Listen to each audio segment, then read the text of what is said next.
Photowalk is a Loading Zone production. Officially, it's winter. Means the car usually starts complaining about my feet, my shoes rather, my walking boots, and the interior. Oh, you got muddy shoes. The usual complaint. I tell you what, he's seen nothing. Last year, Barney was a very small pup, and for a while actually wasn't going out because it was before he'd had his injections. Now, Sir Bark a lot. He gets muddy footprints and paw prints everywhere. Don't you bark a lot? Not interested. He's sniffing. Sniff a lot. I'm going to rename him. Right, let's get an establishing picture. A photograph. Where shall we look? I'll make a couple. I'll start with this one. I'm using my X100V, and it's a lovely sunny afternoon. Beautiful. I'm making my photo walk not of a morning as I often do, but of an afternoon. And the sun, piercing through the trees. Next to the train line. Oh, Neil, you're never far away from a train line, are you? You know me. I'd love to have done that programme, The Great Train Journeys of the World. That would have been me, spot on. Right, Barnes, we need to get across the... Come on, Barnes. We need to get across the railway here. Then I can tell you what's coming up on the show today. Come on, Barnes. This way. Come on. Look left and right. Anything coming? Don't just walk straight across.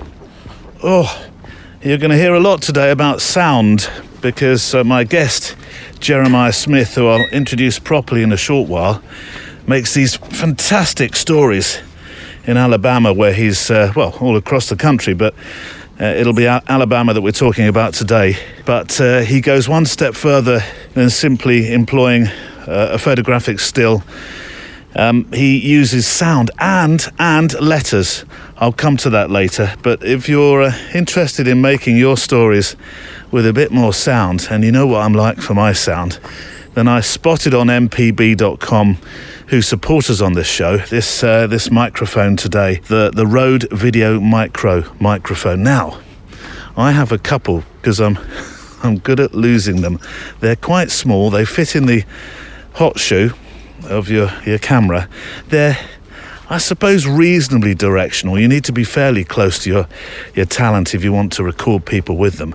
But I think it's an amazing microphone. And if you're inspired today by what you hear from Jeremiah and the way that he tells stories, you might think, I'd like to try using a microphone in my storytelling too.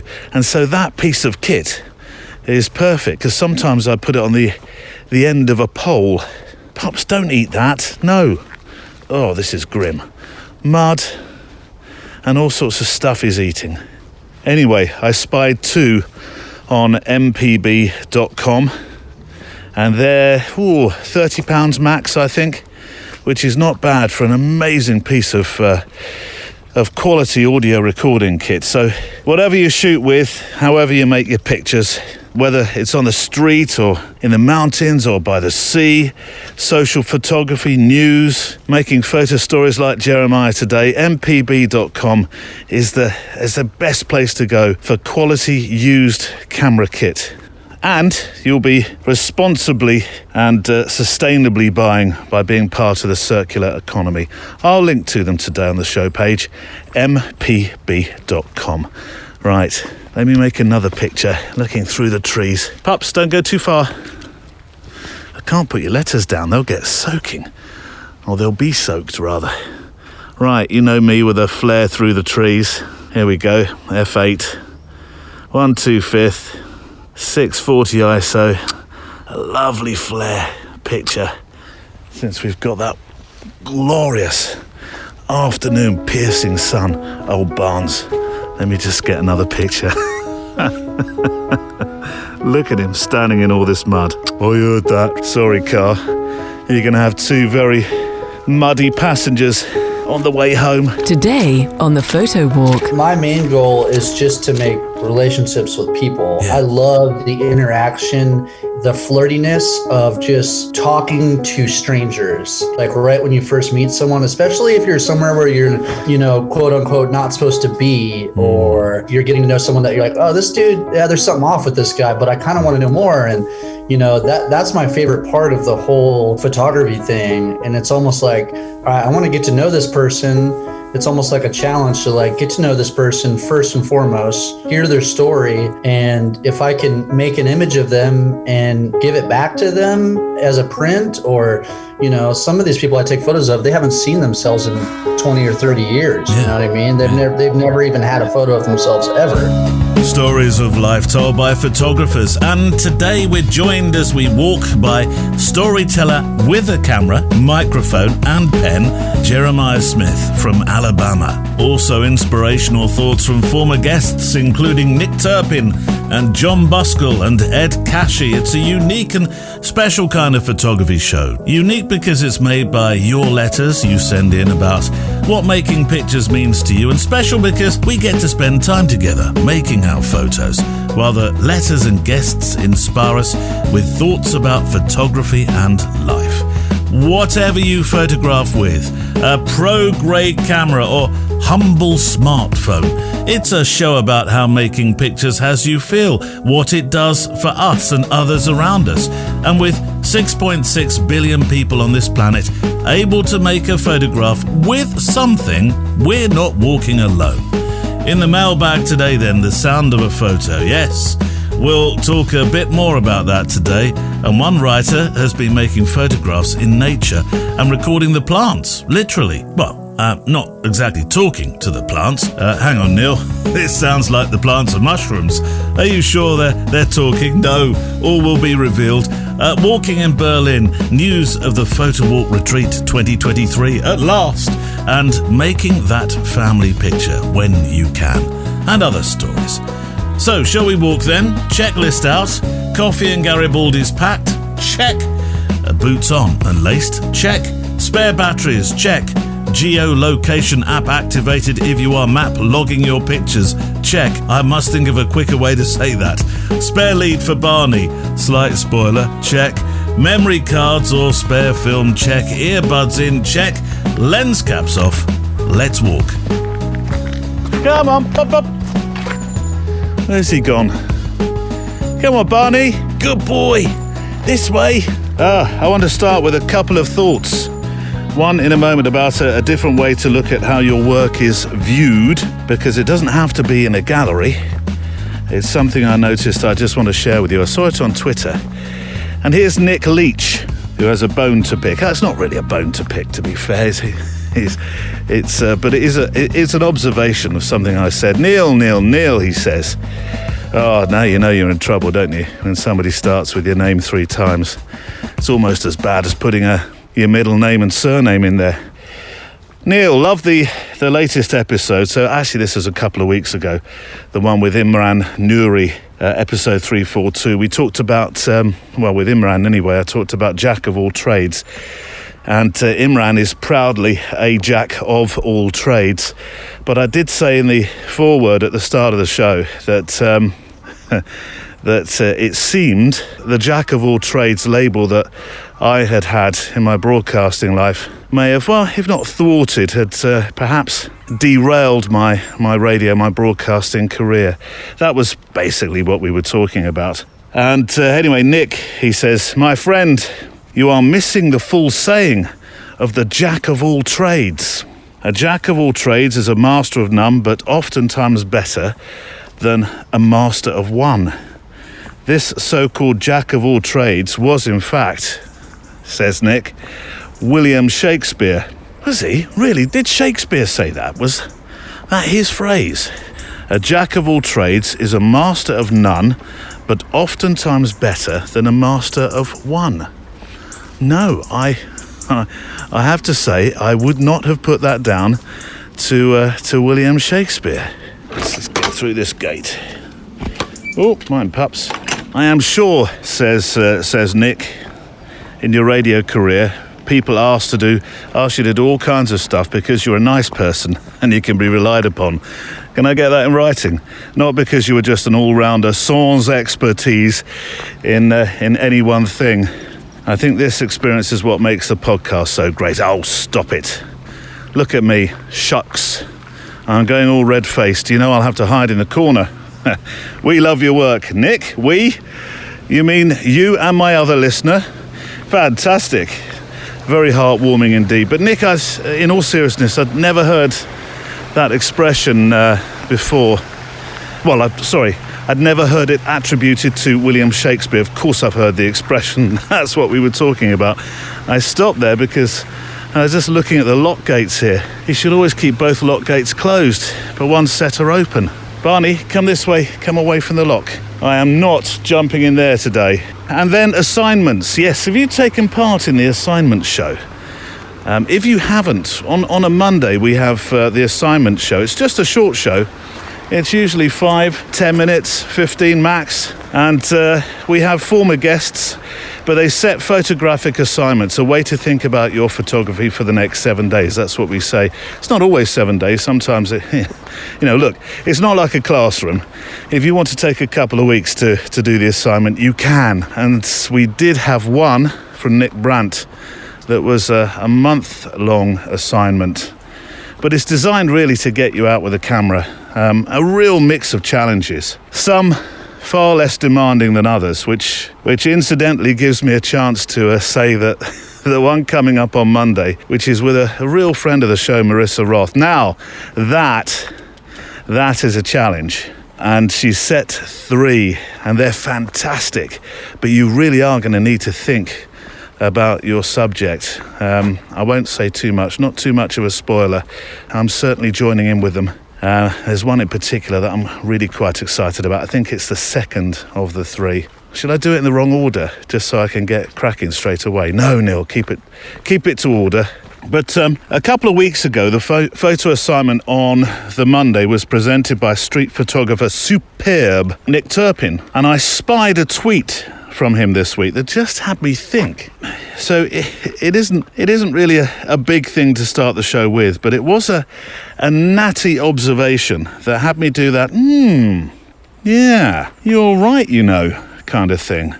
He posted some pictures of recent photographs he'd made working on a project in London as a commercial photographer. And I'll link to them in the show notes today. They were commercial pictures. And this is what he said that had me wryly smile.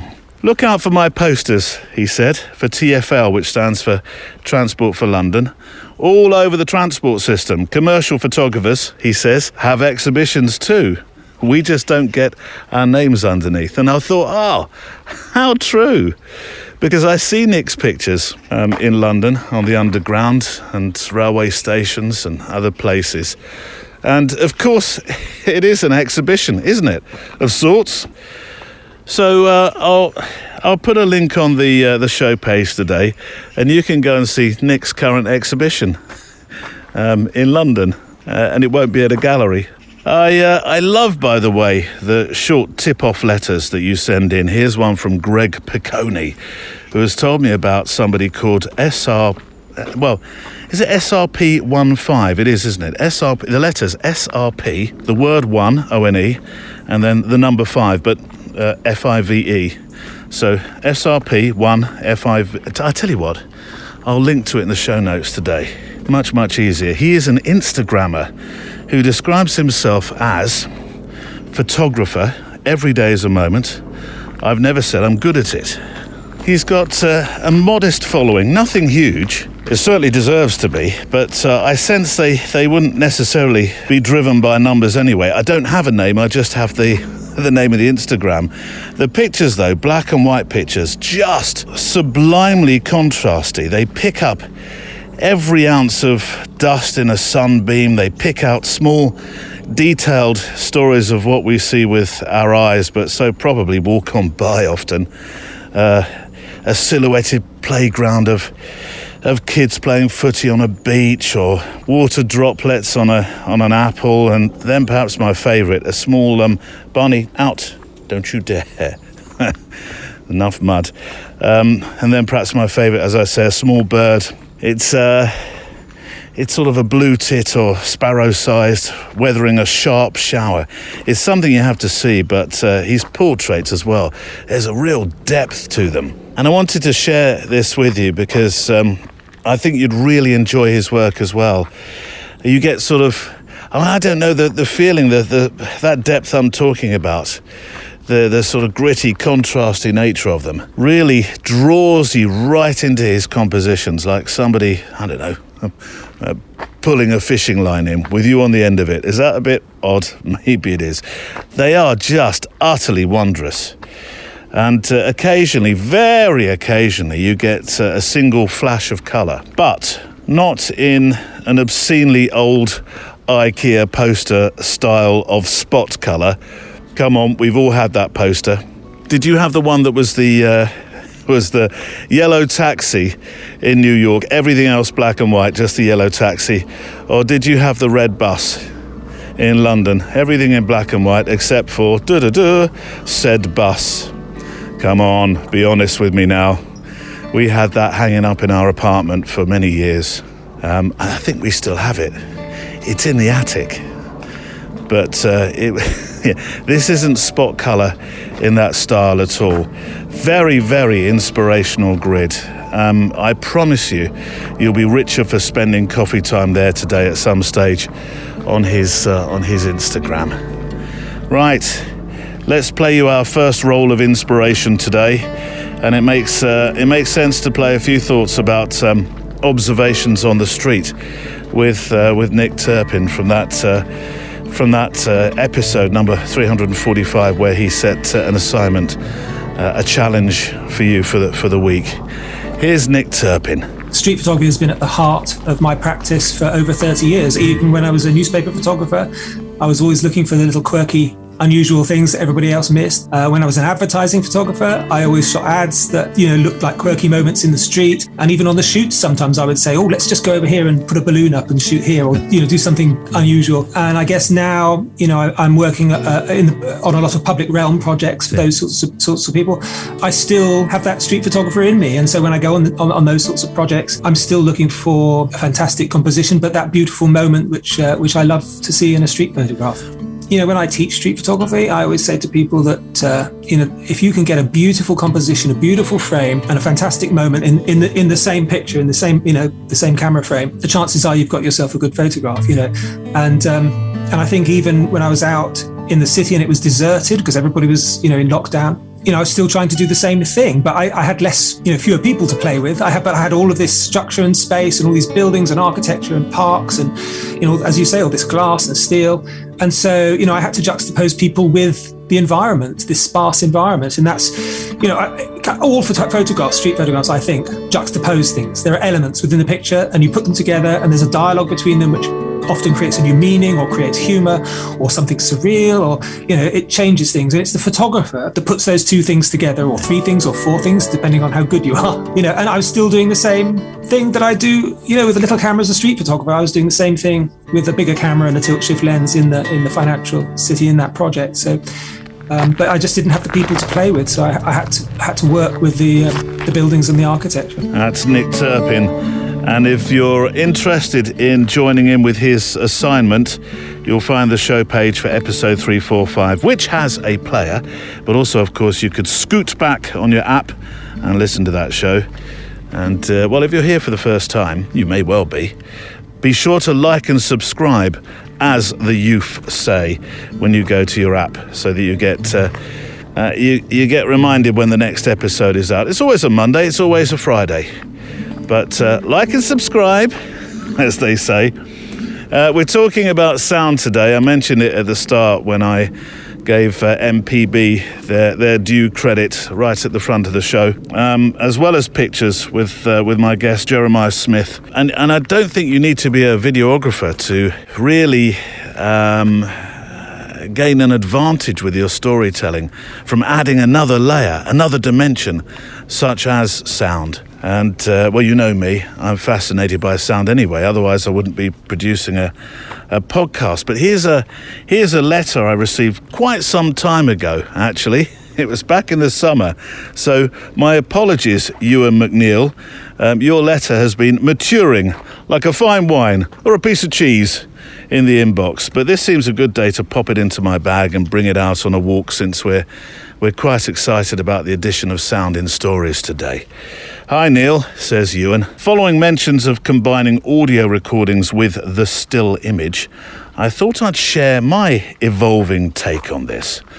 Over the last year or so, I've slowly begun to take images and sound recordings using less conventional methods. Now, of course, I'm pretty conventional with my use of sound. Have microphone, plug it in, record, sometimes on the top of a video camera if I'm doing video. Obviously now I'm using my iPhone with my fluffy dead cap on, or dead cat, so that you don't hear all the pops, those plosives that happen when you're speaking. What have you done, Barney? Come here. Hold on. You picked up a load of burrs. Ugh. Come on. So yeah, there's conventional ways of using microphones, but this is cracking, and you might be inspired to go listen to Ewan's recordings. I've been using hydrophones, contact microphones, and geophones in pairs, rather than leaving the recordings as two separate tracks. I've edited them very slightly to give the impression of a stereo sound field by introducing some crossfeed between the tracks. Now, if like me, the sheer mention of anything that starts to sound too technical, you get a nosebleed. In essence, I think what he's talking about here, and correct me if I'm wrong, Ewan, is you take your left and right hand feed and you use a slightly different recording on the right track, or you separate them very slightly so that you get this sort of expansive sound. So you might use the left and right recording and then slightly offset one from the other. Neil, you almost sound like you know what you're talking about. Well, there have been times, but that's essentially what Ewan's been doing with these sounds that he's making in the wilds. The images I've sent, which I will put on the show page so you can see these, are of a recording setup I recently made on holiday of a fern that was unfolding using a couple of contact microphones. I've combined this with a close-up photograph of the fern just after a rain shower, and the recording is of the sounds the plant makes as the rain hits it and the parts of the plant scraping against each other. Absolutely fantastic and really, really inventive. And this, this puts another slant, doesn't it, on recording in the landscape and in the wilds. It really does. Just so you know what a contact microphone is, I did Google this so I get it correct for you. Contact microphones can be used to amplify sound from acoustic musical instruments, so the sort that they put onto drums and things like that. The audio recording and accompanying images are a bit big to attach along with these snaps of how the recording setup was constructed, but you can download them from a link if you're interested. I am very interested. Now, unfortunately, the WeTransfer link that you sent back in the summer, I didn't download it in time. I've sent something to Ewan. So if Ewan gets it in time that I can download them for inclusion on the show page that goes out when this show goes out, fantastic. If it's a few days after, you'll understand why. That plane is really getting on my nerves. Oh no, it's Mr. Smith from the farm along the way. I don't know his name, I'm just saying Mr. Smith. He has an aeroplane. He has a farm close to a wedding venue that I photograph at. And he lifts his plane often in the afternoon while they've got drinks receptions on, and then he just goes up and down and up and down. Sometimes some rolls, but usually just what he's doing at the moment, up and down. And we get it for around about 3/4 of an hour to an hour. Oh, please, I'm doing a photo walk. Where were we? I like the idea. Here's the irony. I like the idea of a quiet gallery with a couple of complimentary prints and a set of headphones underneath that you can pick up and engage with. This is how Ewan intends to share his work. Fabulous. And I've talked about doing that sort of work myself, haven't I, with portraits of people that work in radio, where you look at their portrait on the wall, then you have some headphones underneath which you're invited to listen to, so you can hear the subjects talking on the radio. But this is a great idea. A quiet, I'm not sure the person would hear in the aeroplane, Neil, a quiet gallery with a couple of complimentary prints and a set of headphones underneath you can pick up and engage with.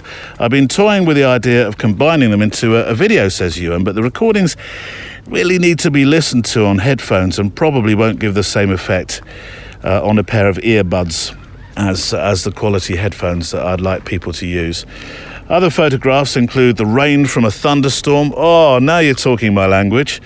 On my back patio, combined with a recording of a puddle on the patio made by placing hydrophones underneath an upturned bucket. Hydrophones being microphones that you can actually put into water and hear the sound underneath the surface.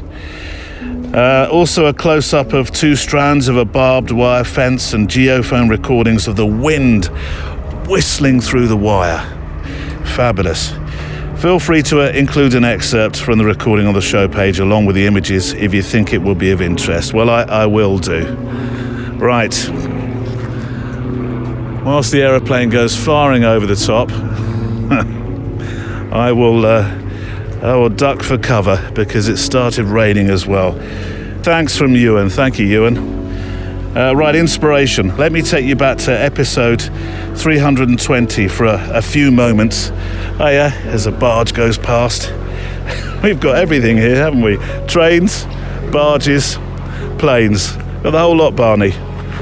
Let me take you back to episode 320 for a few moments. An absolute pleasure, always, to talk with Ed Cashy, the American photojournalist and a member of the 7 Agency, who shared his love letter in many ways to photography in that particular episode, and his love for making pictures. Here's Ed Cashy. So certainly, there's immense pride with the work and especially at this sort of Asian stage that I'm at, where I'm still very, very active, but I'm entering that phase of my life where for the first time, and I think the pandemic has also exacerbated that, or, like looking back more and being able to say, I'm not ready to stop by any means, but I can also take a moment to appreciate and in a sense, almost like as a calming mechanism, be like, we're all right here. There's been a lot that's been achieved and a lot of good and great things that have been done. So use that as a way to power you forward. It's hard to control or gauge this, but it is so easy to get deeply involved with the people whom we photograph and whose stories we tell, because by the very nature of what we're doing, we're going pretty deep with people, much deeper than the average person who might interact with them. And so it's a real challenge, and in a way it's an art to figure out how to go deep with someone and not only capture or record their story, but also do it with dignity and respect and all of those things, and not get too absorbed yourself. Because there are photographers who have been maybe single issue photographers, or some photographers who have literally photographed the same person for decades, and that's a different level of immersion. That's something I've certainly done a little bit of, but that's a different level of immersion. But when you're going in and out of people's stories, whatever, on a weekly or monthly or yearly basis, not a daily basis, but thank God, but like on a consistent basis, I don't know who would have the capacity to absorb and hold all of those people and all of those stories and stay connected to them. So it's a kind of an abnormal, it's almost like being maybe a therapist or a doctor, I don't know, but where you have to get so deeply engaged with someone and then figure out how to separate because you have to move on. Listen to that. Okay, there's an aeroplane in the background. A different one, I think, a bit further off, but otherwise, birds, peacefulness. And my thanks to Ed Cashy just a moment ago for his inspiration, and I will link to his episode on the podcast on the episode page today, which will be on the website photowalk.show. Now, Jeremiah Smith is my guest today in two parts. A photographer, actually, Bob Demers, who's one of our wonderful extra milers, introduced me to. And I'm so glad he did. I am most certainly, and I sent a message to Jeremiah after the interview, and I hope he didn't think I was odd saying this, but I said, I'm all the richer for knowing you. And I really do believe that. He introduced me, or will introduce us, to a couple of phrases during my conversation with him. And one of those is head on a swivel, which I love. Having your head on a swivel. What a great way to think about making pictures. Because I guess we do, don't we, as photographers? I speak to many photographers who are truly never off duty. Their head is on a swivel. They're looking around. I'm doing it now. North, south, east, west, trying to look for the next picture, the next story, or something that just purely piques their curiosity, and they want to make a picture just for the sake of having a sketchbook image. So yeah, head on a swivel is something I learned from Jeremiah. Also, this sincere love for befriending those that you take pictures of. He doesn't call those that he makes images of subjects.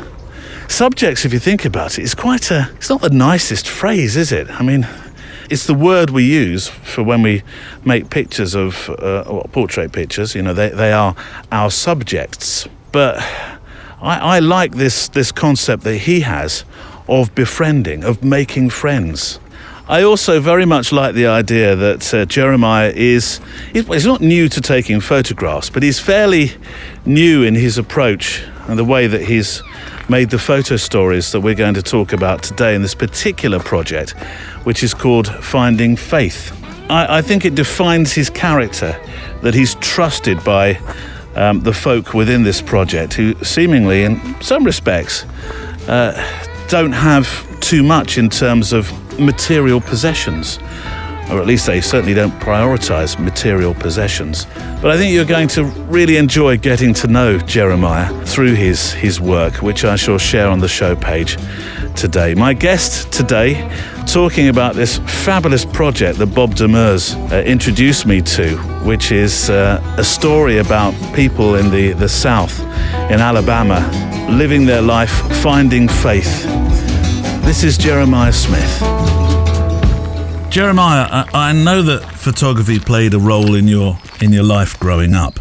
Probably not the style or subject matter that you photograph now, but or maybe it was. But maybe you were always this inquisitive about people. That's a good point. I mean, growing up on my skateboard in the cities and stuff, and meeting people that were not like me, and you always kind of had common bond with a skateboard where, you have all kinds of walks of life that get on those things, especially people kind of from troubled homes, because just like photography, it kind of made you forget about what was going on. So that's kind of how all that started, is just being in the streets and having my head on a swivel, and just being aware of my surroundings and just taking everything in, and a lot of times learning stuff the hard way. That kind of prepared me for a lot of the stuff that I do today and enjoy taking photographs of, and actually reliving a lot of my childhood that I didn't actually get to comprehend when I was young. If that makes sense at all. Well, it was a tough youth, wasn't it? When you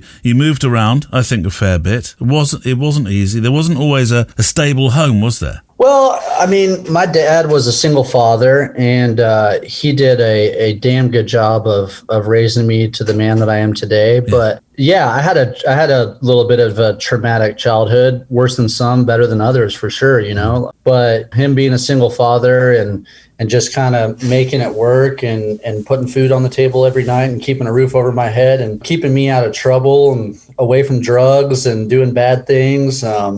I'm from a little small town in Northern California called Boulder Creek, and they call it Boulder Tweak now because there's so much methamphetamine up in the mountains. So it's like you go one way or the other, you know, you kind of either end up dead, jail, a lot of kids, or you get out of there, you know. So we kind of got out of there. And did your dad have an interest in photography?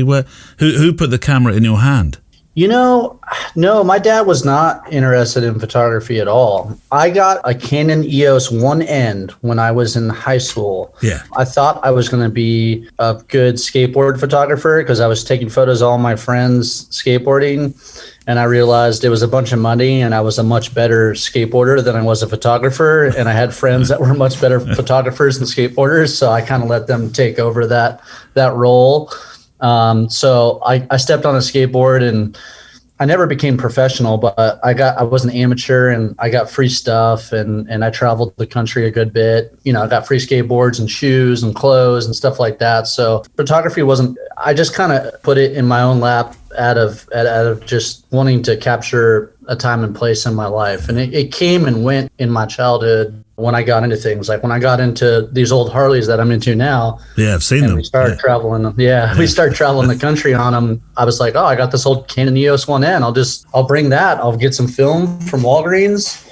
I'll put it in there, put it on program mode and just shoot, you know, me and my friends riding across the country. And I look at the photos today and they're great. I had no idea what I was doing, but slowly got more and more into photography. I don't think the program mode is anything to ever feel ashamed of, because I remember there was one professional photographer in my early days of shooting that used to say P mode P stood for professional. It meant he didn't have to think about anything. I agree with that. Anything else. When did the photography get serious then? When did you think, hang on, Jeremiah, I can do this. I've got something very tangible going on here. Well, in 2015, my girlfriend Stephanie and I were living in Chicago, and we had both lived there a decade, her on and off there for 2 decades.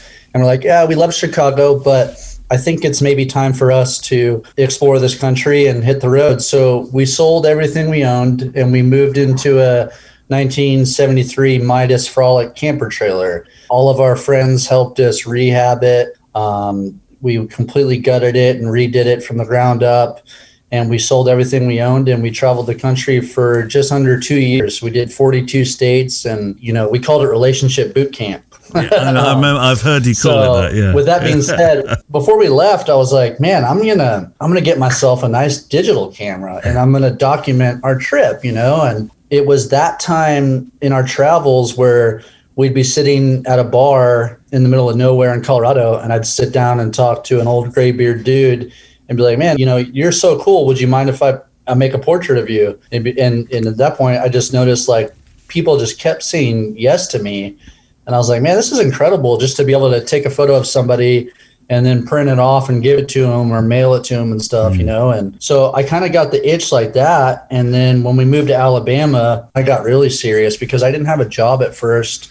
And I would just travel around on my motorcycle or in my truck and just explore and get to know the South. It's just different down here, you know, different from where I grew up. I would just travel around and meet people and just pull over and talk to people. And that's when I figured that like I was starting to look at my images and be like, I think I have something here. I don't know really what I'm doing, but then I kind of dove all in. And my friend Jillian told me about Shelby Lee Adams' work. And then I obsessed over him and emailed him and figured out that he was having a workshop. And I flew to his house and I lived at his house for a week and he taught me a lighting workshop. Then I was just all in, you know, 100%. I've watched you work. There's a video that's on your website. I've watched how you work when you're engaging with people. And it is a very natural conversation that you have with people. There's a trust. I don't think every photographer has that ability or perhaps confidence to ask for the picture, and you do, and it seems to be a natural interest in people. So photography is always second to me, you know. I'll always have a camera with me, but my main goal is just to make relationships with people. Yeah. I love the interaction, the flirtiness of just talking to strangers. Like right when you first meet someone, especially if you're somewhere where you're, quote unquote, not supposed to be, or you're getting to know someone that you're like, oh, this dude, yeah, there's something off with this guy, but I kind of want to know more. And, that's my favorite part of the whole photography thing. And it's almost like, all right, I want to get to know this person. It's almost like a challenge to like get to know this person first and foremost, hear their story. And if I can make an image of them and give it back to them as a print, or, some of these people I take photos of, they haven't seen themselves in 20 or 30 years. You know what I mean? They've never even had a photo of themselves ever. So that's my main goal, is just the human interaction. Really, that's the most important thing to me. And then I start to find patterns and I start to run with it. And most of my photography projects come from me learning, like most people, just curiosity. And, a lot of the projects on my website are just that, just me learning about religion in the South, my finding faith, the golden rule, which was about the Black Lives Matter movement. Just me kind of getting outside of my bubble and my echo chamber and trying to figure out what people want and what they're all about. Well, I want to talk about finding faith in a moment. You mentioned 3 words: vulnerability, trust, awareness. That's what you hope to find. It's interesting because those words, Jeremiah, aren't necessarily comfortable bed partners. Vulnerability and trust in particular. How do you approach your subjects? I know you've said that you noticed that people were saying yes to you. How do you handle, sometimes I'm sure there's some rejection in that as well. Oh, when I'm stepping into somebody else's world, I have to accept no. And I've heard it plenty of times. I've had guns pointed at me, not often, but I've had some hairy situations for sure. I was taking a photo in front of this guy's house one time, just of this old broken down car, and he came out with a gun and told me that I had to leave. The perfect subject for me, anyone's voice that hasn't necessarily been heard. I enjoy taking images of people that are kind of left behind or forgotten about in society, like someone that really doesn't have a voice, that's been ran over by society, trying to get, I don't want to speak for anyone. That's kind of why I do a lot of those audio conversations and record them and let them speak for themselves. That's why I do a lot of the handwritten letters from my subjects, because as a photographer, it's our job to just observe. I'm not trying to tell anyone's story for them. That's not really where I'm at, because I'm not experiencing what they're experiencing. So that's super important to me, is to let them be able to speak for themselves. I love this idea of audio. I really love the idea of the letters, and we'll come more to that in a moment. But when you're making your audio stories, what are you recording them on? Just my iPhone. Oh, perfect. Well, which is what I use. Yeah. I figured you thought you might think it was all right because the podcast, I didn't want you looking down at me, but that's all I use is just my iPhone. I just hit record and kind of put it in my pocket and point my chest to them and be like, I always let them know I'm recording them, but I am seriously so clueless. I just airdrop it to my computer and then put it on like a flash drive and like, let me just put this into Squarespace on my website.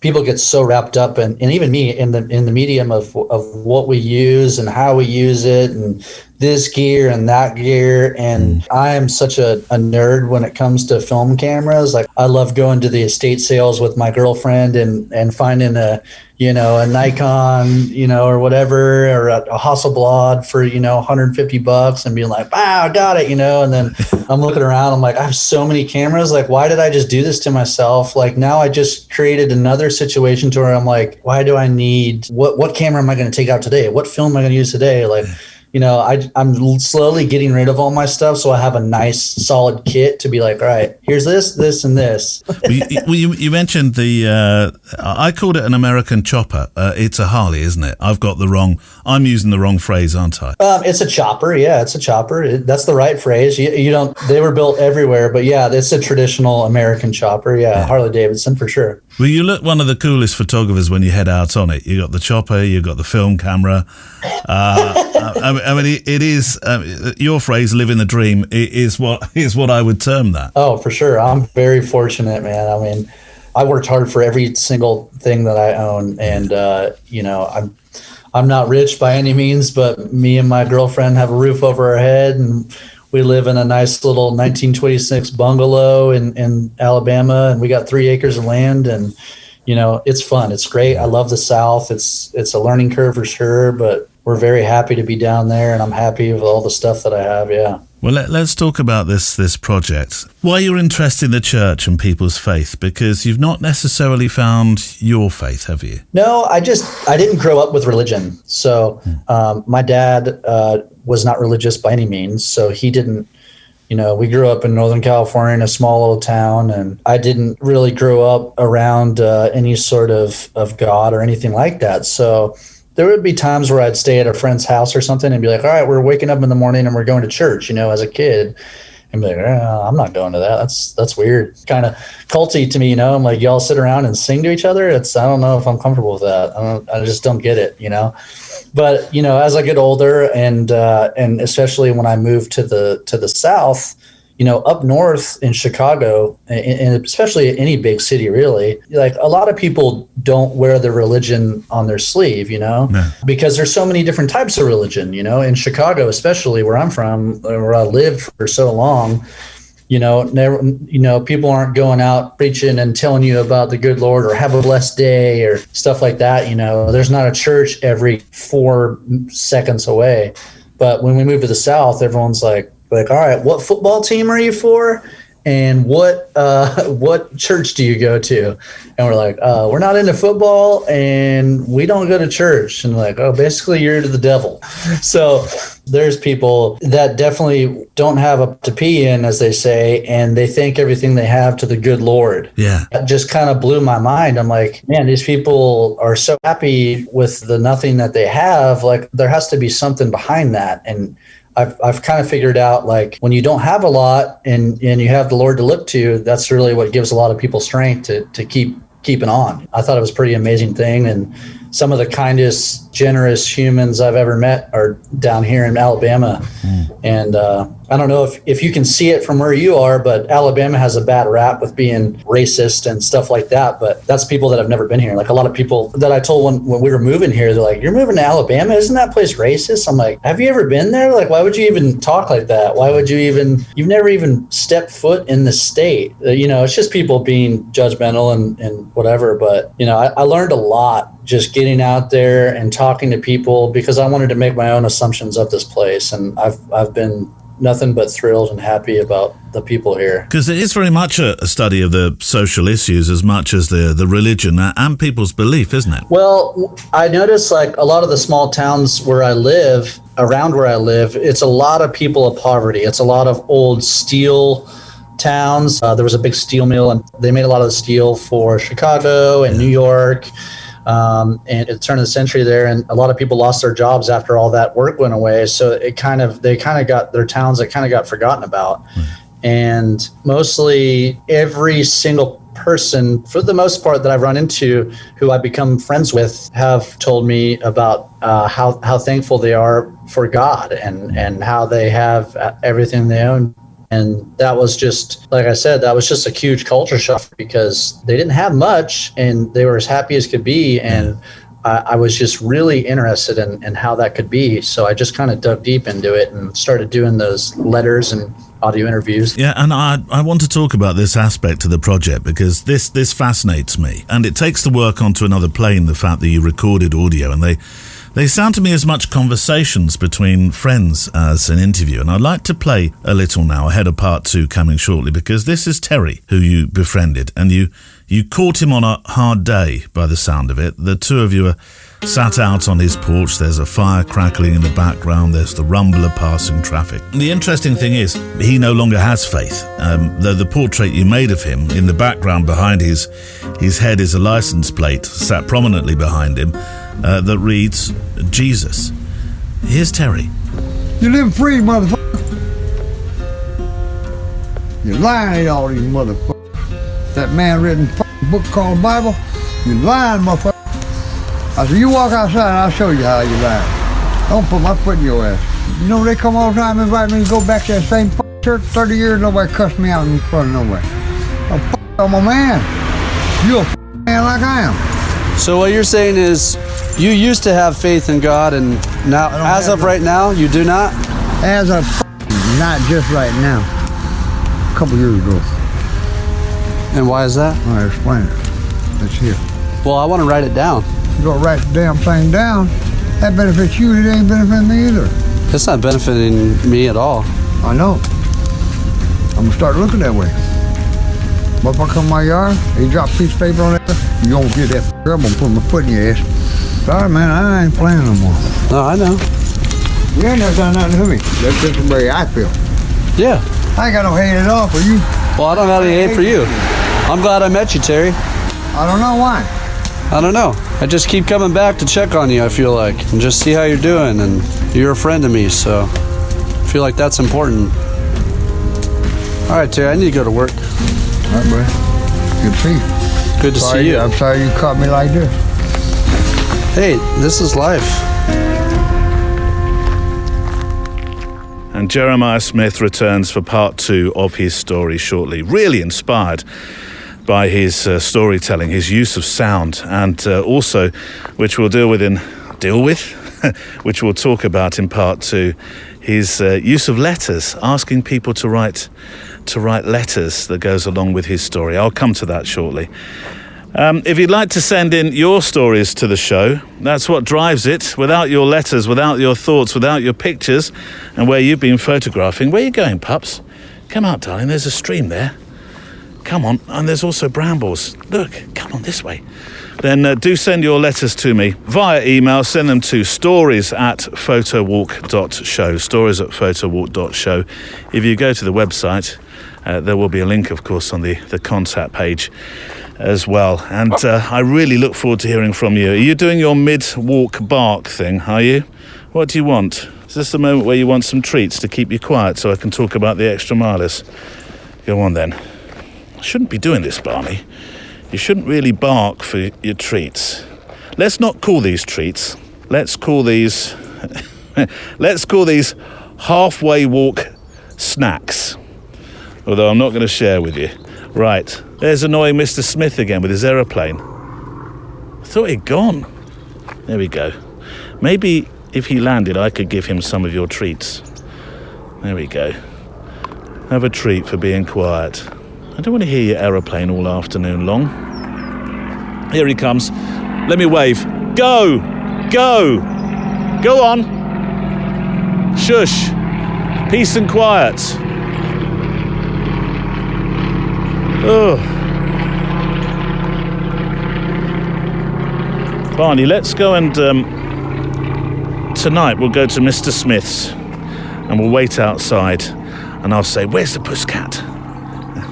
Which is something Grandma's taught him. Not very proud of that, but he pretty much barks on command. We'll do that tonight outside Mr. Smith's house, shall we? Right, extra milers. My thanks to you, those that go and walk the extra Photo Walk mile to support this show with a modest monthly or annual donation, which means your kindness and your made-up word now, amazingness. Is that a word? Goes toward paying for the music licensing and the hosting, the studio costs, and all the running outgoings that we have. So it really makes a world of difference having you here. Without you and your belief, and that B word, belief, is perhaps the most important one. Honestly, it wouldn't be possible to produce the show every week the way that it is. To support this building project, this weekly walk, this glimpse into people's lives through the literal lens of their cameras, and generosity and in sharing in terms of personal stories, go to photowalk.show and click the orange support the show button. And because you go the extra mile, I go the extra mile for you as well, with my weekly extra mile show on a Sunday, which is it's a diary show and a chance to hear bonus unaired parts of conversations with my guests. There's the midweek replay program plus the monthly Zoom. I'm going to start calling it gallery meeting, because it practically is. We virtually step through a show of our members' lives through the pictures that we've made over the last 30 days or so, and we do it together the first Tuesday of the month. I mean, it's what with the shows and the Zoom meetup, it's practically, well, it's not practically, it is a podcast channel of its own. There are 6 levels of membership to our Extra Mile Club. Every single level gets to hear and see everything. It's entirely based upon what you feel you can support. So whether you're an extra 3 miles level, which is £3, you'll see what I'm doing here. Your currency equivalent number will vary, of course. Or an extra 20 miles, where you're invested into supporting the price of music used in the show. You're all special, and you're all a lifeline, I promise. Now Barney is looking across the river here at the ducks. Now, I don't know how you feel about this, but he has recently become a bit partial to duck necks, that is. We got put onto the idea by one of the dog walkers we regularly meet, and she said, you need to try duck necks. And I must admit, first of all, I thought, oh no, surely not. He loves them. I mean, Barney, literally, if I say this word, maybe he'll... Barney, duck necks. He's looking around, but he's not making any noise. Literally, he whimpers for them. He sits and watches me, and he whimpers. I appreciate that not everybody will like that idea, though. Anyway, before I get in trouble, and because I like you to meet our extra milers, here's Andrew Hardacre, who's been an extra miler pretty much since the day dot. Here he is sharing his inspirations, and a photographer you may or may not be too aware of. But if you're not, I will leave a link on the show page so you can go and see more of this particular name you're about to hear. This is Andrew Hardacre from Hong Kong. I suppose coming across the works of Fan Ho was probably the eye-opener for me as to what was possible. And he's been described as sort of the Oriental Henri Cartier-Bresson. There is one picture by Fan Ho, it's called Her Study, which is a little girl sitting on a balcony doing her schoolwork. The sun is shining on her. She's picked out by the sun, and there's this kind of sort of ethereal look to it. And it's simple, it's evocative, it's unpretentious, but it's very, very beautiful. And the biggest frustration was that about 3 years ago, there was a Fan Ho exhibition here in Hong Kong, and there were vintage prints of his signed for sale. And I went in to try and buy it, and somebody got in 5 minutes before me. But it is my favorite picture. I ended up buying another picture of his, but that has a profound impact on me. It's such a beautifully lit and composed image. That's Andrew Hardacre, one of our wonderful extra milers.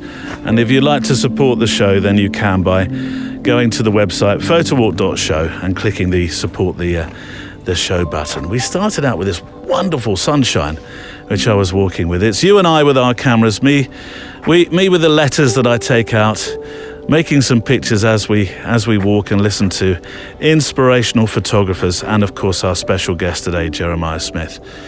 We've got that kind of like overcast blur has happened now. It was beautifully sunny. I'm sure the aeroplane brought those clouds over. That's what happened, Barnes, isn't it? The aeroplane brought these clouds.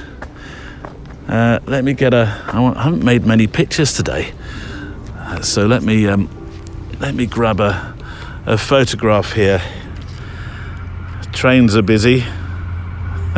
Neil, you need to go somewhere very silent next week. Do you know what? I think I do. But I'm in my happy place, which is along the canal, the Kennet and Avon Canal, which does run very close to the railway. Let's get a photograph. I might open up a bit more, actually. You're right, Barney. He's being very patient. He's sitting there. F4, 1 2/5, 320 ISO. Just a sketchbook image of where we are along the walk today. One of our other super supporters, Mike Miller, has featured within the photo essays. Now, I haven't talked about the photo essays tab that's on the website for quite some time. And I do have a couple more to put up. You got a stick there, Barnes? Go on then, stick of the day. And Mike Miller has put up a really important feature, it being the start of November, because I was talking about making plans, wasn't I, myself, on the Extra Mile edition. And it's always that sort of spring clean part of the year when the seasons change. And I think there'll be a fair few people thinking, oh, I wouldn't mind having a go at a 365 since we did our 365, which ended in September, didn't it? We did ours September to September. Most folk do it the right way round, if there is a right way round, and they tend to do it as a sort of a new year, a heralding a new year thing, don't they? A January to January feature. And Mike Miller has written very kindly, and he's included photographs as well, a photo essay for us about what he found about making his 365. So there's some tips in there. Some really useful advice. There's photographs to support the piece as well, and it's in the photo essays part of the website on photowalk.show. Thank you, Mike. Really appreciate that. Not sure if I'm going to make a 365 myself next year. I have a few ideas, but a photographic 365, not quite sure. Morris Webster has been walking in Berlin. Thank you for your letter, Morris, that you've sent in to stories@photowalk.show. Our eldest is going on a school field trip to where you've been. He's been walking in Berlin. I'm very envious. Well, I'm envious of where you've been walking, Morris. It looks fantastic from your photographs. But my eldest is going to Berlin as part of his German lessons on a school field trip. I have to say, our field trips, when I went to school in my youth, were nowhere near as exciting as the ones that our lads go on. Probably nowhere near as expensive as well, I hasten to add. We used to go to a place called, I tell you what, if anybody knows this place, because it will be geographically quite tight, but Cuffley Camp, if any of our wonderful listeners, our other listeners, know of Cuffley Camp, that will raise a smile. Yes, we used to go to Cuffley Camp. It was, 15 miles down the road. In Mrs. What was her name? Barney, what was her name? I must have told you about. Mrs. Asher. Yes. God, dear, Mrs. Asher in her minivan. There would be various teachers, and I used to, for some reason, be allocated to Mrs. Asher's van. She had this minivan, no windows. It was the van, and I don't know, 10 of us would pile in the back. Can you imagine that these days? No seatbelts, 10 of us in the back. I have to say that was the highlight of the journey, of the trip to Cuffley Camp, because she would throw us round the corners and we'd all go side to side, left to right, left to right. Mrs. Asher with her mini. But Jack gets to jump on an airliner and go to Berlin. Hey, there's a distinct difference between our school field trips, that's for sure. What have you found, Barnes? He's digging a stone out. It's a stone. You don't want to take that with you. Come to the side, because there's a cyclist coming along. Hold on, just wait here. Afternoon. Thank you very much. No worries at all. Come on, Barnes, this way. Right, come on, leave that alone. It's just a stone, come on. But we're all, it seems... Sorry, I will come to your pictures in a moment, Morris. We're all, it seems, learning German at home in the moment. I'm surprised how much I'm actually remembering. I did it for about 2 years, I think, German. Sam is taking it very seriously, as usual. Nod, nudge, nod. This morning she told us of her 3 months of learning German at school before she was swiftly moved on to another language class, the French one. Her lessons seemed to consist of finding things that were broken in the classroom and declaring them kaputt to Herr Christopher. Mein Bleistift ist kaputt. My pencil is broken. Meine Schultasche ist kaputt. My school bag is broken. I realise, by the way, if you can speak German, you're probably at the moment raising serious eyebrows at me. Mein Stuhl ist kaputt. My chair is broken. I think you get the idea. Yes, Sam didn't take her German classes very seriously at all. Anyway, Morris, let's talk about your pictures. Hi, Neil. Hope you're keeping well. My latest photo walk location was the wonderful city of Berlin. I took myself there for a few days to see how much the city has changed since I lived there in the early 80s. Morris, where was my invite? I've always wanted to go to Berlin. Surely you knew that. Significantly is the answer in terms of change, he says, not just in relation to the smaller matter of the wall no longer being a barrier separating east and west, but also in terms of the countless property developments and the inevitable gentrification. That said, says Morris, I was thrilled to find that fundamentally it's still the same city. History around every corner, numerous contrasting neighbourhoods, wonderful food. Do you know what? You can smell it in pictures sometimes, can't you, food? I know that sounds a bit daft, but you really can. Wonderful food and beer, and most importantly, the unique spirit and outlook of the Berlin people, or the Berliners, aren't they? The Berliners. As hoped for, there were countless opportunities to document life on the streets and the unique character of the city. I've attached a few photographs, and more can be found on my website in the travel section. Look, I'll put the link to that travel section on the web page today, and no doubt you'll go and have a good look at that. And do go visit his MWW Lycotones Instagram account. Best as always to Morris. Morris, thank you so much for sending these pictures through. They're absolutely glorious. Beautiful black and white pictures. Really, they sing to me, so they do, Morris. I really appreciated them. There's a poignancy, I think, in your photography. And I hope I'm not overstepping the mark. Oh, I probably will. Barney, don't chew your lead. Come on. Sorry, Morris. There we go. Let's take your lead off, shall we? That might be easier. Yeah, there's a wonderful poignancy in your pictures. But and this is a bit where I'm cautious that I might be overstepping the mark here. But there's a sense of melancholy, perhaps. I don't. Maybe I feel that because when I go back to places that I loved, and you clearly loved Berlin, you photograph with a sense of wistfulness. Is that correct?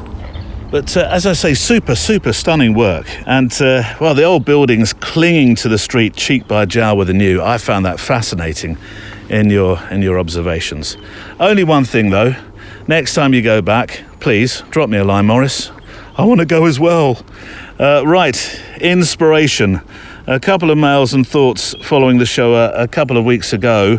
Can we say a couple again? Where John Buskell in episode 342 talked about the last pictures that he made of his father, which was, well, that came from a tweet actually that I saw, and I was really moved by a particular photograph that he made. And I'll have a link to that, of course, on that show page on episode 342. Christine Hunt commented, "Thank you so much, Neil, for the piece with John and his pinned Twitter picture. The image is so emotional for me, as a similar thing happened in my life. The story he tells was very poignant." See, that P word appearing again. The photograph that you would treasure forever, certainly. Julian Grayson as well. "The story about John and the picture of his late father really moved me. I'm lucky that both my mother and father are still very much around, and hopefully for some time to come. But it's stories like this that reminds me of how important it is to document. And this weekend, when I go and visit them, I intend to take out my camera far more than I usually do. But also John's take on why the image, the still image that is important, very much struck a chord. So thank you, Neil, and thank you, John, for bringing these ponderings into my life. Now, there's only one piece of audio inspiration I can play after that, isn't there? Here's John Buskell from episode 342 talking about the wonder of the still photographic image. When we take photographs, even if we're not cognizant of it at the time that we're taking the photograph, when we see a picture, our own presence in that photograph is incredibly powerful. And I think that's what touches me so much about the story of the photograph that my father took of his family, that my father will have been smiling and jiving us along, and that is the photograph by his bedside 40 odd years later when he dies. And he wouldn't have known that, but if you'd showed it to him, he would be able to see both his youth. You know, it's like we are involved in that whole process as photographers and as onlookers, of course. it has, it has the importance, how we looked, how we were, how things were, memories, etc., takes us back. But I think for me, when I say photography is incredibly important, I think it's incredibly important for us, for photographers, because it is our way of talking, discussing, interrogating, working with the external world around us. And it is a construction. A photograph is just a brief moment. It is a reality effect. It's not reality itself. And therefore, just like books, it's open to interpretation. So in the same way that we read a story and we dream away and imagine ourselves as the Harry Potter or, whoever, as we exist in a story, when we see a picture, we dream ourselves into an existence too. That's why I think they're so important. John Buskell and his thoughts about the photographic still image. No, Barney, leave it. Sorry, John. It's been that kind of walk. Aeroplanes and buzzing us. And Barney's now bitten through another one of his long leads. They are £40 a time, Barney. When I say that you can support the show, it's supposed to support the show with music and stuff like that, not new leads for the Photowalk dog. Absurd. That's the second lead in about 2 months. He's so naughty. Barney, no. Oh, I shall put that in the checklist at the start of the show now. Spare lead for the dog. Honestly. Right. Last week in the Isle of Wight, I did say, move on, Neil, that this week I would release at last the official booking page for September's photo retreat. And I am doing exactly that. I took an opportunity to sit down quietly without dogs, aeroplanes, and so on and so forth, and record some thoughts about the next Scottish Photowalk retreat, which is near Inverness, which I'm so looking forward to. Absolutely love the last one. And, let me not do any spoilers because I've recorded something especially for you. So by the magic of podcasting, let me transport you back to my studio, or my studio self, for news about the 2023 Photowalk retreat in Scotland. Come on, Barney. You're not coming, that's for sure. I don't think I could afford what you would do there. You'd probably wreck the joint, wouldn't you? The Photowalk retreat returns to Inverness in Scotland on the 10th to the 16th of September, slightly longer this time, 2023. I think of the Friday Photowalk edition as a safe, thought-empowering community as much a podcast. From shared photographic ideas and projects to conversations with those making pictures to mental well-being and mindfulness. This community celebrates the stories, the moments, large or small, and the feelings of those who take the time to write and teach and show and simply be there for each other. Photography is more than a swipe, I like to think. It's a community of similarly spirited, creative people for whom holding a camera brings a feeling of connectedness. A small group of us came together in 2022 on the Isle of Wight at the start of the year, and then in September later on in Inverness for a week of being enveloped in making and talking about photos. And now we travel once more to Inverness to stay on a working soft fruit farm with access to its own shop selling homegrown and local produce within reach of the most beautiful historic landscapes, towns and cities. The third Photowalk retreat celebrates the feeling the Photowalk show brings to our community. It's an opportunity to escape the noise, spend time with like-minded photographers, listen to photo talks, embrace new skills or challenges, and enjoy a break away as we encourage, talk and eat with, laugh with, and of course walk with each other. We've added a day to the experience, and there are now 5 complete retreat days, though you're invited to arrive early in the holiday a day earlier on the 10th and leave well breakfasted following the final day on the 16th, if you wish to enjoy a longer stay in Scotland's Black Isle near Inverness. A quick resume of the 5 days, although you can read them on the website photowalk.show. Day 1, we meet up with our darkroom guru, Matt Sillers, which was very popular last time. We prepare for a welcome nature walk, where we'll be photographing with film cameras to make an art print the following day. Day 2, we spend the day in the darkroom producing a classic black and white art print from our nature photo walk the previous day. And whether you have experience in the darkroom or not, it doesn't matter. We'll all be producing a print by the end of the day. Back at base after supper, we'll mount the prints for framing, and then we'll discuss the exciting documentary assignment, which happens on day 3, the Wednesday, where we're creating documentary stories for a mock magazine feature together. We visit a woodturner who will share his passion for the craft and provide an excellent picture-making opportunity. We'll also be preparing the show for the end of the week, the special, which you're invited to co-present. And we have a special speaker during the week as well, to be announced on that one. On the final couple of days, Thursday we take a loch walk and work as a team to produce the Friday Photowalk special. And then on Friday we visit Cromarty with our cameras, tucked away at the eastern tip of the Black Isle with its narrow winding side streets and colourful fishermen's cottages, the site of historic sea defences. And then in the bay lies the imposing site of oil rigs, towed to Cromarty for refurbishment and refitting, beauty, history, and the unusual together. It's a break from the noise. Whatever it is, the way you tell your story can make all the difference.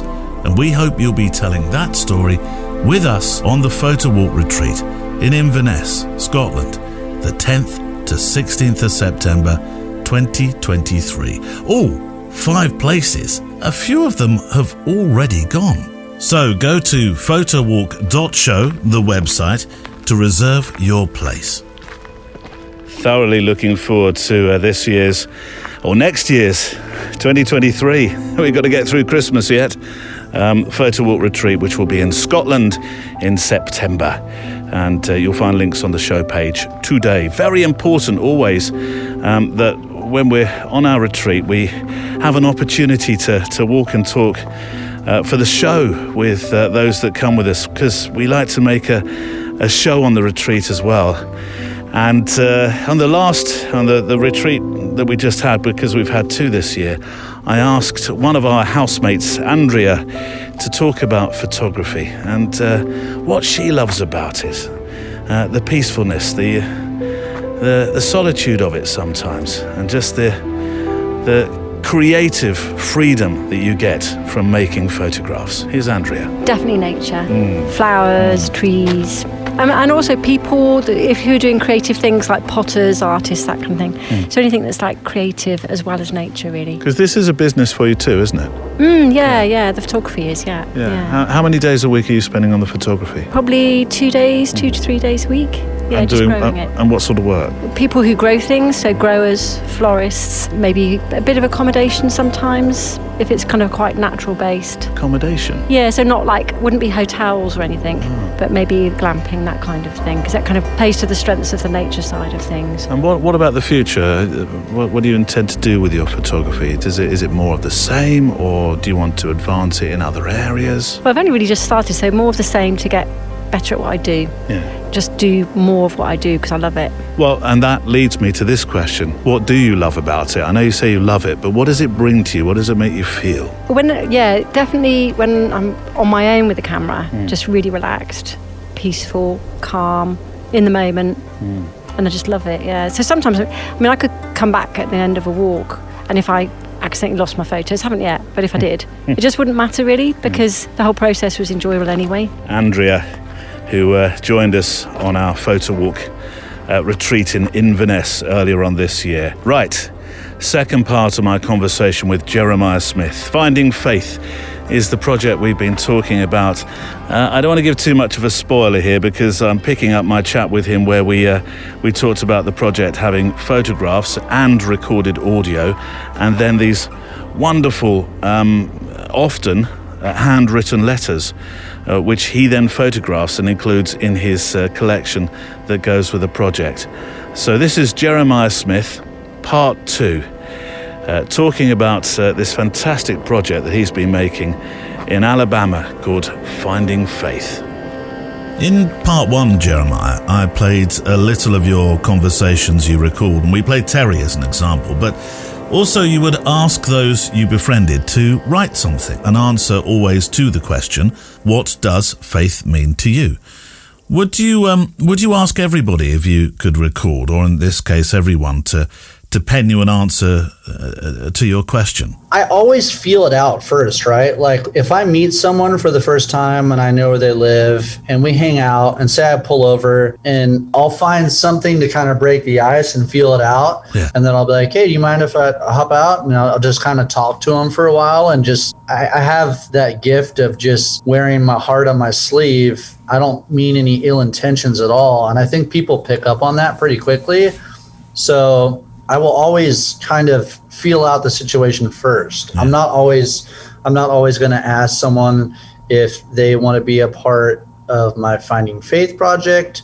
I'm not always going to ask someone to make their photograph. I'm not always going to ask someone to write me a letter. You know, it's like giving someone homework, a complete stranger. So yeah. I'll always basically kind of feel them out first and visit them several times before I ask them anything like that. But yeah, I mean, it's all an individual basis, you know, for each person. Some of the stories are extraordinary, like the young mum who says she drowned in a bathtub and that was the day she really found her faith. You must have been constantly surprised by just how much people were happy to share with you. Yeah, I am beyond grateful. Let's just put it that way, that people are that willing to open their lives and tell me stories from their past and their present and their future, you know, like where they think they're going. So I do not take any of that stuff for granted. A lot of people, and even a lot of my friends are like, oh, did you take any photos of poor people today? I'm like, yeah, but they don't get it. They're just poking fun at me. And, you know, people use that term, poverty porn and stuff like that. But like I said, I mean, if you want to come hang out with me for a day and shadow me and figure out like how I do this, you'll figure out like I'm not out there trying to make photographs of poor people. I'm out there trying to just make relationships with people who I basically grew up around as a kid. And it's a lot of me figuring out kind of my childhood and where I came from, because I didn't really get a chance to experience my childhood. I would just had to keep moving and stuff like that. So a lot of it is like, you know, kind of trauma bonding. You know, I've heard you talk about that and experiencing what happened in the past, you know, so it is what it is. And, you know, I don't want anyone to get the wrong impression of what I do. Well, there's a photographer in the UK here called Jim Mortram. And in many ways you remind me of Jim, or Jim reminds me of you in that his project is very different to yours. He lives in a town called Dereham, and he makes photographs within a very small radius of that town. But what he's done with his subjects is he's very much befriended them. He's looked at this as long-term friendships, and you do that with many of the people you photograph. It's not just I think there is this sort of relationship as photographers we can have with a portrait sitter, where you go in, you make the picture, you talk about it, you present them with a picture, and then you're gone. But you do like a longer relationship, don't you? Oh, most definitely. Like all these people are 5 to 20 miles away from my front door of my house. Yeah. So I have my rounds that I do, I call it. I'm like, I'm going to go do my rounds today. I'm going to go see Jerry and Sharon. I'm going to go see Mac and Frida. I'm going to go see Jerry. I'm going to go see Terry. Keith needs me to take him to go get some medicine. Kathy needs $40 so she can get her prescription. I'm really invested in these people's lives. And sometimes there's moments where I definitely have to step back. Like I said, I wear my heart on my sleeve and I get super emotional and I get super involved. And then I'm just like looking at it from the outside perspective and like, what am I doing? Where am I right now? Like I'm taken over here at 3 a.m. to basically a junkie house so she can pick up her pills that she left here. Like what am I doing right now? Well, this is an incredible project, Finding Faith, and you've got the written material, you've got the recorded material, you've got the photographic material. What's going to happen to this? How is it going to come together so other people can find it? Well, I've been poking around with the idea of doing a book. my friend Jill is kind of helping me piece together a book. Actually, I've become really good friends with Shelby Lee Adams, and he told me that he would write the foreword to it. Wow. It's a show currently right now. It's not up, but I just had my first showing at a museum, the Gadsden Museum of Art here in Gadsden, Alabama. So I was very, very fortunate to be asked to show my work there. And the prints are huge. They're like 4 foot by 6 foot. Yeah. I have the audio conversations on a little MP3 player that sits inside of a box. And then kind of like the headphones you're wearing here, people can pick up, it's just on a loop, and people can pick up the headphones and listen to the conversation, look at the portrait of that person. So that was very fortunate. Well, what's the whole experience taught you about faith, maybe about the church and the people that have such faith? I mean, do you think you'll find yours in some respect? Man, you gotta believe in something, right? I mean, it's hard for me to believe in one God and one heaven and one hell. And if you don't do this, you're going here. And if you do this, you're going here. That seems like if there is some almighty person that created me, you, and this laptop we're talking on here, I feel like he's going to be a little more lenient with, how things work. He'll be like, yeah, you get up there and be like, yes, Jeremiah, he's a pretty good guy overall. I think he deserves to be up here. I think a lot of people that call themselves Christians, at least here in the South, a lot of people use that term as almost like a shield, and they think they're better than, and they think that they like, oh, well, I'm a Christian, like I can do this. I'm a Christian. It's like, it's not really how that works. Like, you're supposed to be a good person overall.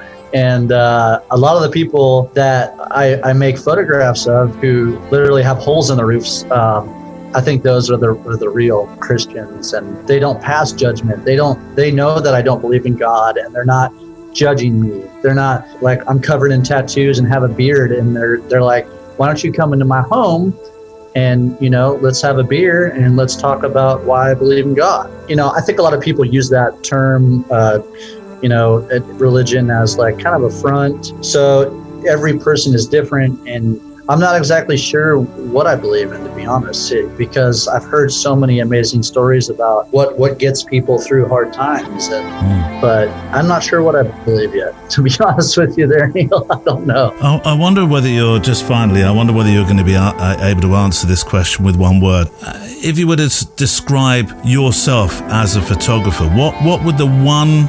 Is there one word that describes the most important thing about you that enables you to make this work about people and many people that become your friends?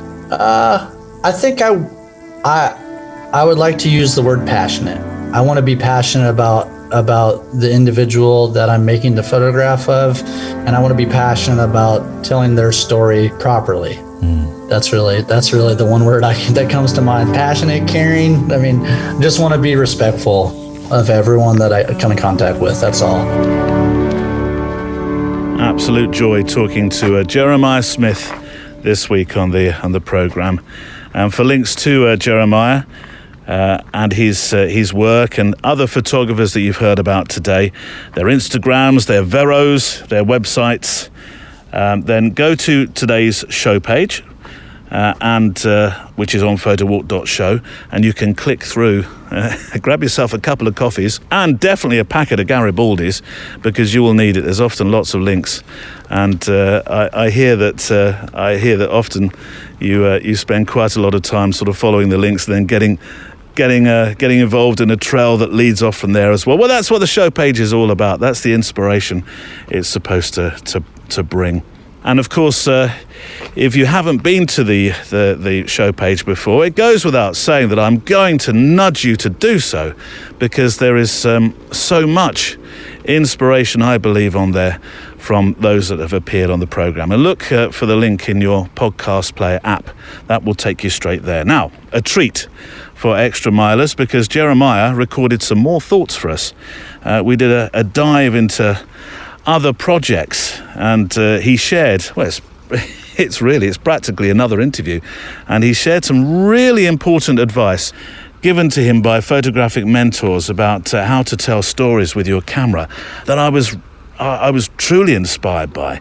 And we also talk about the Renegade Gallery. The Renegade Gallery, Neil. What's a Renegade Gallery? This is something else I'd never heard of before. A way to share your work, which might not be for everybody, but it was fascinating. It's on the Extra Mile edition on Sunday. Our playout song today is from Asaf Ayalon, a song called The Muses Are Departed. It's a lot less floaty than some of the songs we play out with, but I think it fits perfectly with the theme of our show today, my conversation with Jeremiah Smith. And this week's postscript to the show is equally different.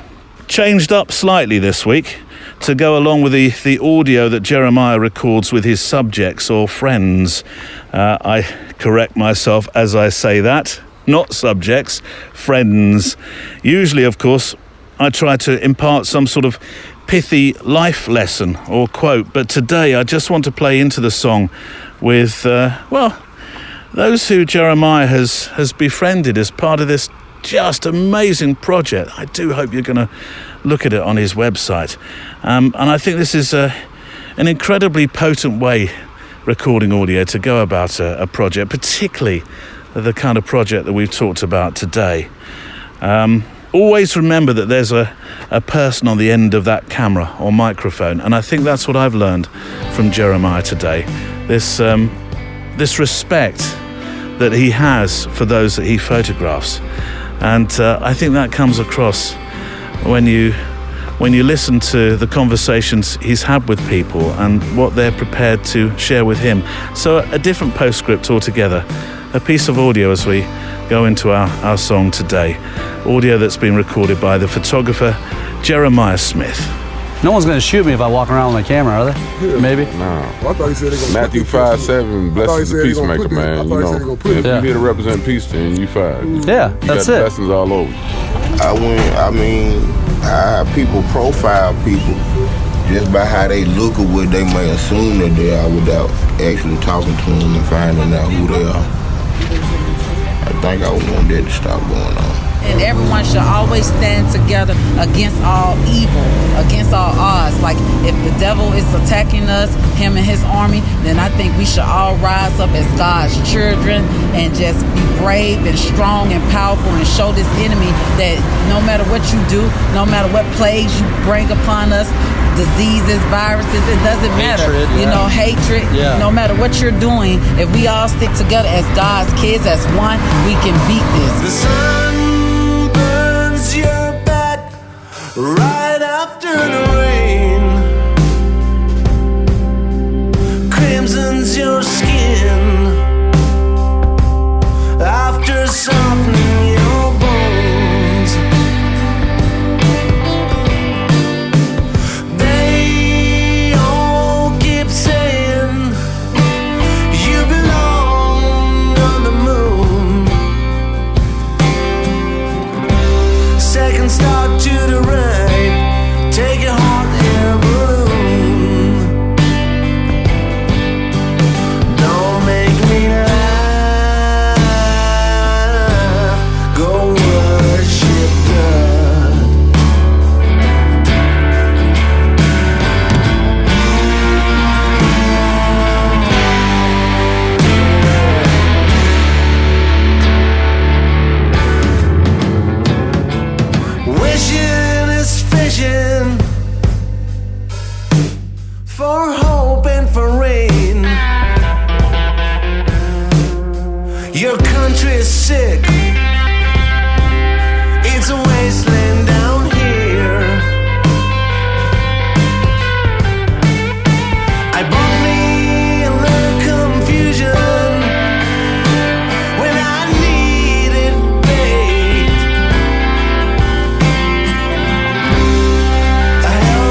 Asaf Aelon with the song Muses Are Departed. And that's it for this week.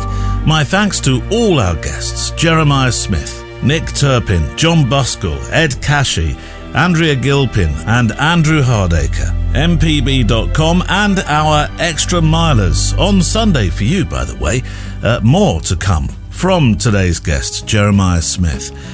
Some thoughts about photography and making projects, certainly inspirational thoughts, some concepts, some ideas that I hadn't heard of before.